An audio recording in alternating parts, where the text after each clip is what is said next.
Hello and welcome to this O&DR Modurol video. Mini R56 N47 Upper Tensioner, easy to change. This is video M001 in our series of mini videos.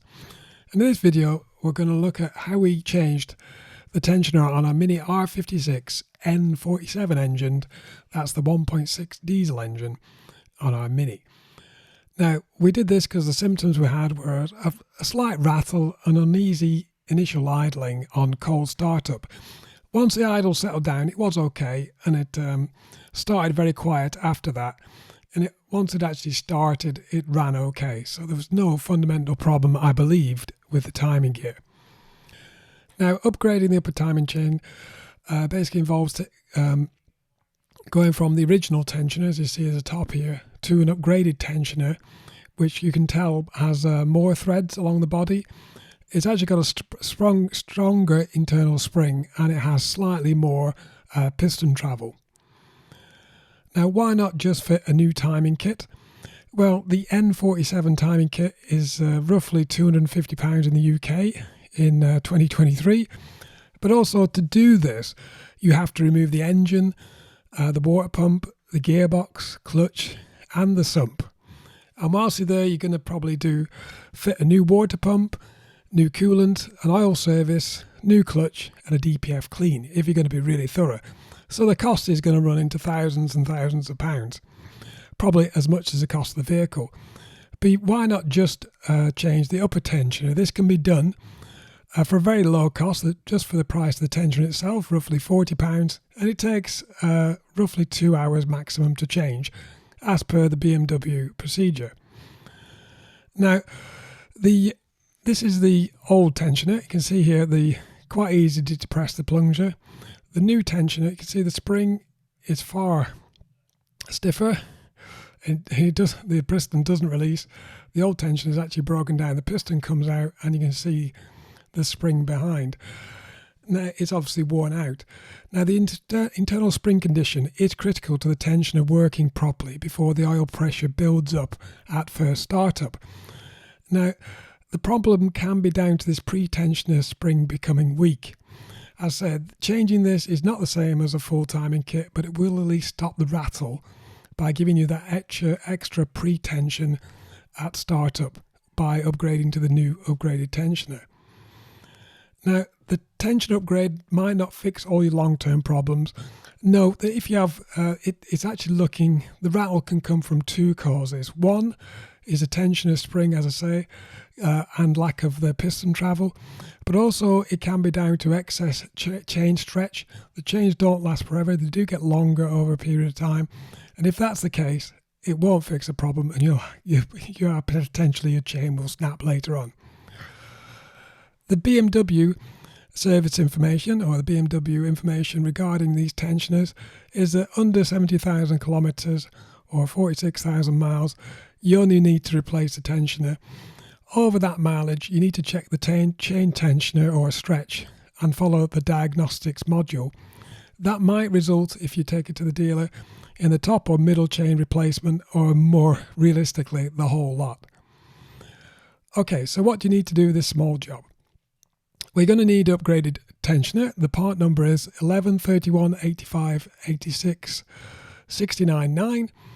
I say you can buy them on eBay. There's lots of those available. I actually bought the Truck Tech Automotive 08 12 023 for $36.95 delivered. If you actually want to buy the genuine OEM one, the BMW one, it's roughly about £60. The tools you're going to need then, I suggest you use a 1/2-inch socket set with a minimum of 420 millimeters extension. If you use a smaller section set, you're going to get lots of twist, because you do have to torque this up to 70 Newton meters. Hence, you need a torque wrench to check that, capable of doing that. You're going to need ratchet, a T-bar. You're going to need some rags to clean up the old oil. A 22 millimeter socket to release the new, fit the new tensioner. A 27 millimeter socket to take the old one out. A flexible joint, and a 10 millimeter socket and spanner to release a exhaust shield. and a bit of duct tape, which I'll come into later. Obviously, you're going to need to have a method of securely lifting the car to access the engine from underneath. You're going to remove this from underneath the car. I did this in our case using wooden blocks under all four wheels. Where is the tensioner then? It's actually on the rear corner of the cylinder head. Now, it's actually mounted in the cylinder itself under a sort of shelf at the back. Now, it's actually the bottom of the cylinder head there, angled downwards, obviously to tension the chain going upwards. Looking from the back, you're going to looking for this bolt head. As I say, the original is going to be 24 millimeters AF, and we're going to upgrade to 27 millimeter AF. Sorry, it's the other way around. Top access. Now this is difficult. I believe you can access it from the top. You need to remove the airbox. This gives you access to the EGR system and the turbo pipe. As I say, you're trying to get into this corner here. But even with all that lot out, you need to remove the EGR valve, the cooler, the turbo inlet pipe. The EGR cooler is going to release coolant, and the turbo inlet pipe clamps are a little bit tricky to release. So it becomes a whole heap of pain doing it this way. And the access still isn't great. Lower access, the easier way, the way I did it. I lifted the front of the car circa 450 millimeters to give me a good working area to get underneath the car, roughly 18 inches. I removed the lower engine cover, released the cam bolts with a large cross screwdriver. From under the car, you need to look up into the engine. You look in between the exhaust and the gearbox. Warning, the exhaust might be hot if you've only just stopped the car. You're going to look up then to the corner of the turbo heat shield. Just underneath that, you'll see the bolt head, the tensioner bolt head. You should be able to see most of it, but it's probably fouled by the heat shield itself. And that's what's going to be a problem when trying to remove with a socket and refitting. So we need to move that exhaust shield out of the way slightly. Now, in order to do that, there are 4 bolts holding the heat shield in place. 3 you can see here, and 1 hidden behind the exhaust pipe. It's that one there. If you look from the other side of the exhaust, you can see the hidden one. They are difficult to access, but it is possible to remove and refit them, believe me. It is quite tight, but you can reach these bolts by hand by pushing your arm up in that gap. You should be able to loosen them with a spanner, a 10 millimeter spanner, and then actually using a socket, remove them, unscrew them and remove them by hand. Again, 10 millimeters. You cannot remove the heat shield because it's very awkward. There's lots of things in the way, but you should be able to move it slightly up. Removing the bolts should allow the heat shield to move up and out of the way so you can get at that tensioner bolt head. Replacing the tensioner itself then. You need to make up the extensions and the flexible joint up to a minimum of 420 millimeters plus the socket. You'll find the joint difficult to control, so what I would advise is wrapping it in duct tape. This holds it a little bit more steady, and it's a lot easier to initially position the socket on the top of the tensioner. Using the extensions, locate the socket on the tensioner head, on the back of the head there. As I say, use a 27 millimeter socket on the original tensioner head. You will probably need to use a T-bar and an extension to initially loosen the tensioner. But once it is loose, it should be easily to remove it by hand using only the socket. Again, I advise wrapping the socket in duct tape to try and improve grip, and you can then spin the socket with your hand and remove the tensioner.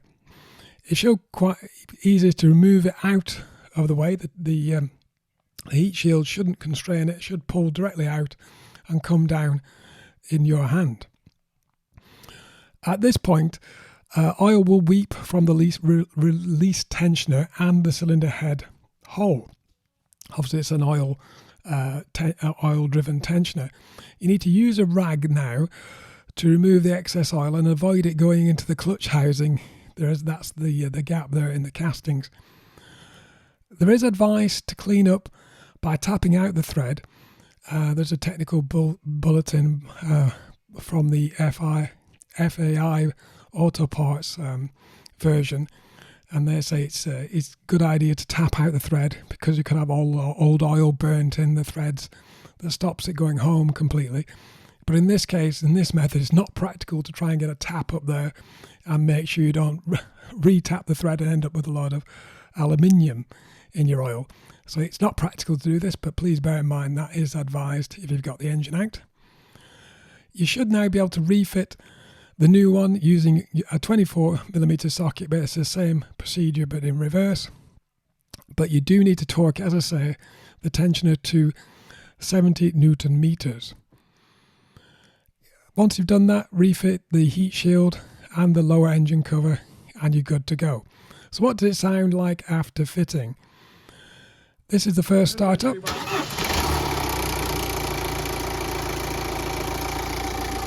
A little bit noisy to start with, but once the pressure builds up in the oil, it goes very quiet. So I've clipped this together again so you can hear the difference in the initial noise at startup with the spring pressure holding the tension on the chain and then moving to oil pressure. So I've done this 3 times in quick succession so you can see that change of note of the engine.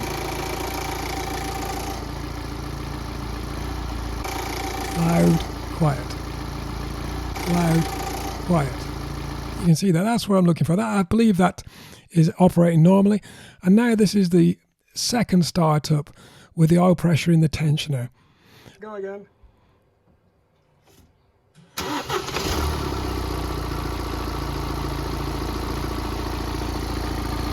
As you can hear, there's actually no difference in the noise. It's quiet from the start. So it's just that initial startup with the tensioner not quite holding the chain to the same tensioner as the spring. I'll say this is 114,000 miles on these chains, so there's going to be a little bit of stretch in there.